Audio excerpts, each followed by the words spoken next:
Peter Garrett. He was the front man for the iconic Midnight Oil through the 70s, 80s and 90s. He made a move into politics, joining the Labor Party in 2004. His latest move is to write his memoirs, Big Blue Sky.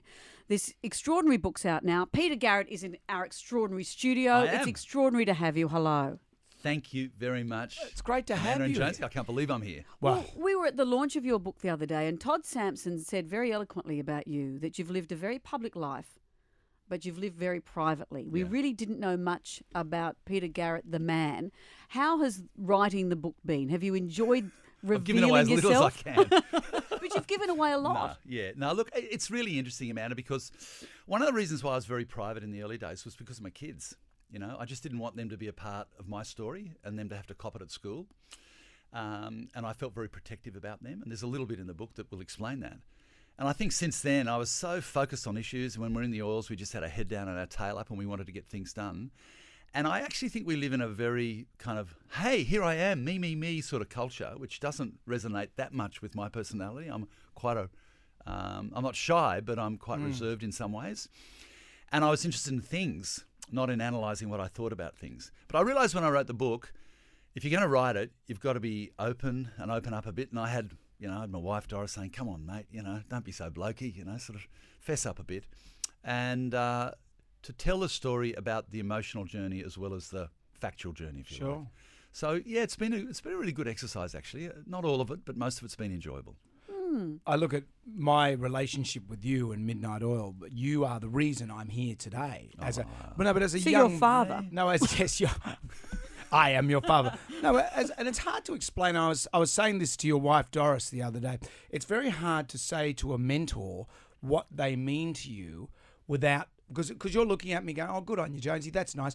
But you don't realise the impact. But when I first discovered Midnight Oil, along with the Angels, and the rest of the bands that were going around, Oils were the ones that resonated. Yeah. But the strange thing was, a lot of my mates would say, yeah, we're not really into the politics and stuff. We just like the music. Yeah. And we'd sort of ignore the politics of Midnight Oil like we ignored that Freddie Mercury was gay. Yeah. It was sort of, there was an undercurrent. But to see, and I can't remember how many times I've seen Midnight Oil, but now as I'm older and I pull out, any of the albums, I'm always taken back. And I actually, the meanings actually resonate with me now. So now that I've grown up. No, but you know what? I think that's the whole beauty of music and performing and writing. And I mean, look, great songwriters like Robbie Hurst and Jim Magini as well. It was a band that had quite a lot in it.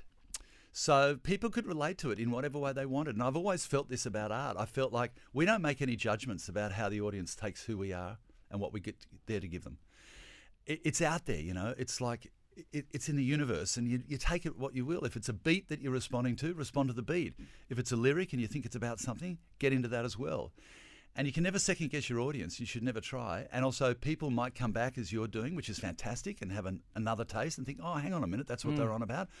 Or they might even say, which is really interesting to me when I meet Oils fans, because I meet them all the time and I'm always yarning to people. They say, I didn't agree with that, but I liked this, and that was a great show. But then when you went, there's all sorts of dimensions in the human experience with music and politics, So Midnight Oil, are they going to get back together? Look, it's the big question, and it's the right place to ask it. Yeah. You've got a big signal, this out of here, which is fantastic. It's a really big signal. Look, I think it can happen, but it's just got to happen the right way. We'd want to do it for the right reasons if the stars lined up, and maybe they will. And I think people are keen for it to happen, and we certainly still get on.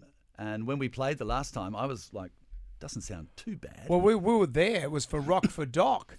And you came on and did We Got to Get Out of This Place. All the bands did Angels songs.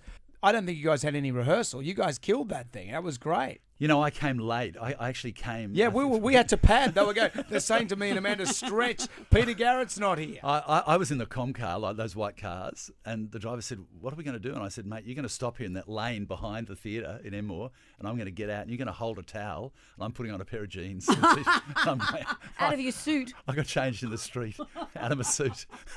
Where's the paparazzi when you need them? Exactly. Homeless Peter Garrett. Thankfully, they weren't there. Well, actually, there's plenty of great shots of you in the book with your shirt off. You had quite the surface. I'm not responsible for picking all those photos. No, but I was talking to your wife Doris, and I said, "Whoa, look at this one!" And she said she never knew you when you had hair.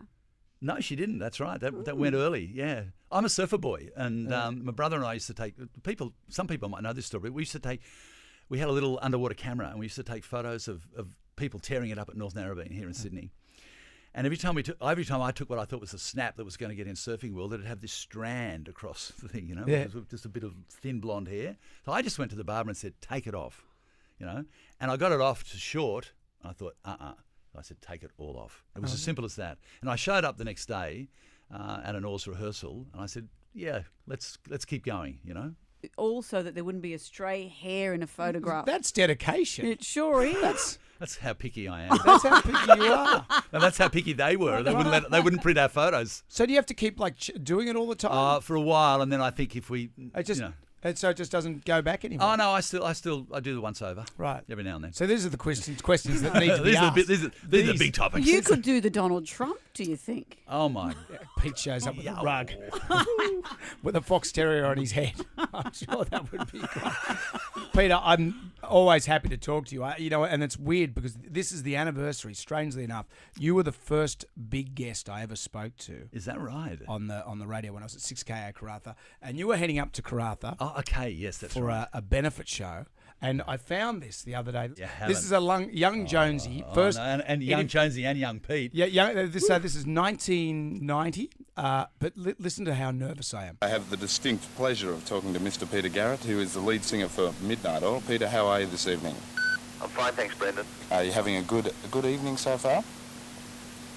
Yeah, well, it's kind of like less than evening where I am, but it's evening where you are. It's a lot warmer here, and it's even more warm where you are. It certainly is, yeah. We had a very hot day yesterday. Oh, sounds like you're in space. Listen to that small talk. You sound older, Jonesy. Than you do now. What have you done? Yeah. I don't know. The elixir of youth. Well, it was all out of the. Comes in, you get younger. It was all out of the throat. You had to talk out of the throat. Oh, sounds excruciating. I was so nervous about that interview, and I was up all night. Get out. Well, because it was such a big deal. I can't believe that. And they said, "Oh, you got Peter Garrett on tomorrow.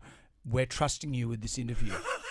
Don't muck it up." You must have done well. Yeah, look where you are now. At least it got Peter used to the small talk as a politician you'd have to do. How's the weather with you? It's good, thanks. I know, and here I'm asking you, do you still shave your head? So what happens with that? That's Peter, it's an incredible book. It's so well written. It's so interesting, and it's so a side of you that we didn't know.